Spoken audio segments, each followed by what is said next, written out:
As dawn breaks over the Pennsylvania countryside, families begin their preparations for what many consider the most joyful time of year.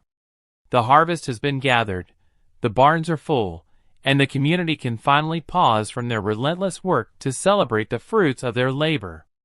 Unlike the solemn religious services that define much of Amish spiritual life, the autumn celebration brings a rare opportunity for joy, fellowship, and yes, even modest revelry within the bounds of their faith.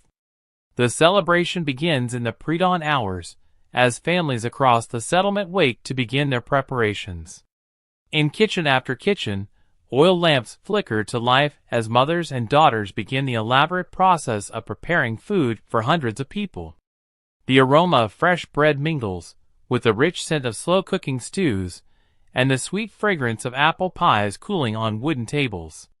These are not the simple meals of everyday life, but special dishes reserved for the most important occasions.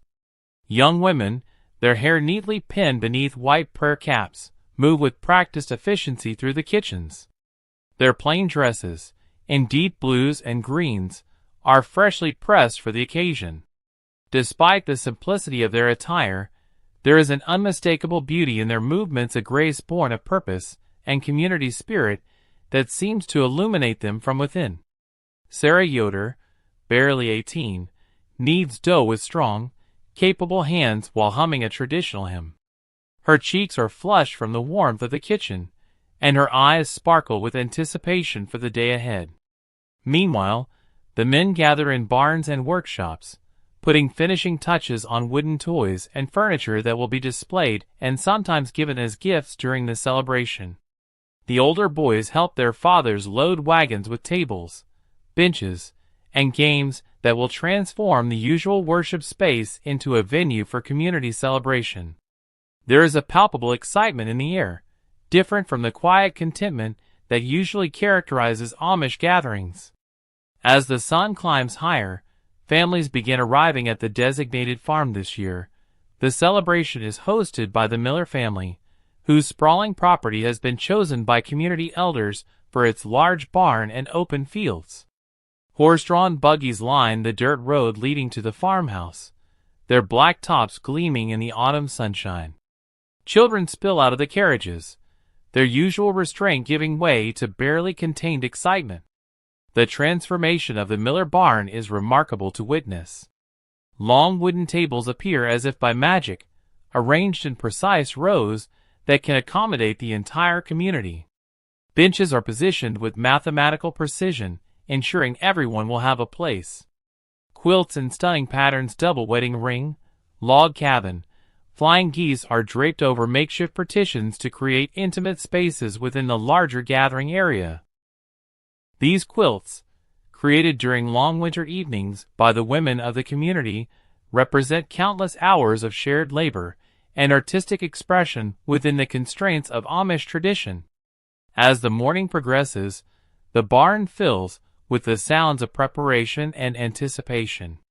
Young men arrange bales of hay to create informal seating areas, while women arrange wildflowers and autumn leaves in simple but elegant centerpieces. The children, dressed in their finest clothes, dart between the adults, their laughter echoing off the barn's high rafters. By mid-morning, the formal portion of the celebration begins with a prayer of thanksgiving. Elder Jacob Stoltzfus, his long gray beard reaching nearly to his waist, stands before the assembled community. His voice, weathered by age but still strong, leads the gathering in a prayer of gratitude for the successful harvest, for the health of the community, and for the bonds that hold them together. The prayer is offered in Pennsylvania Dutch, the Germanic dialect that serves as the community's primary language, lending an air of ancient tradition to the proceedings. Following the prayer, the feast begins. This is not the simple, utilitarian meal of everyday Amish life, but a celebration of abundance and community cooperation. Tables groan under the weight of roasted chickens, tender beef stews, fresh bread still warm from outdoor ovens, churned butter, preserves made from summer fruits, and vegetables in every form imaginable. There are sweet treats too, shoofly pie, whoopie pies, and apple butter spread thick on fresh bread. But perhaps the most remarkable aspect of the meal is the presence of elderberry wine, carefully crafted by the community's elders according to recipes passed down through generations. In small glasses, families share this mildly alcoholic beverage as a symbol of celebration and community bonds. The wine, deep purple and slightly sweet, is consumed with reverence rather than excess. Even the teenagers are allowed small tastes, marking their transition toward full adult membership in the community. The elderberry wine serves multiple purposes beyond simple celebration.